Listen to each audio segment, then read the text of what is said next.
হবে না 75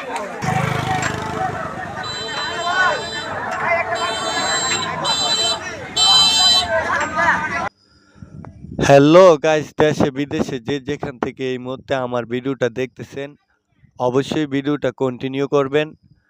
তো পবিত্র কুরবানি ঈদকে সামনে রেখে আজকে শুক্রবার আমি চলে আসলাম ঐতিহ্যবাহী বাখরাবাদ গরু ছাগলের হাটে। তো আসলে এই হাটে এত পরিমাণ গরু ছাগল আজকে উঠছে, সেটা আমি আপনাদেরকে বলে বোঝাতে পারবো না। তো আমি বাজারের ভিতরে ঢুকতে পারতেছি না, এতটাই গরু ছাগল। তো এত ভিড়ের মধ্যে আসলে যাওয়াটা সম্ভব না। তো আমি আপনাদেরকে এখান থেকেই দেখাচ্ছি। তো বাকিটুকু দেখতে থাকুন, অবশ্যই আমার সঙ্গে থাকুন।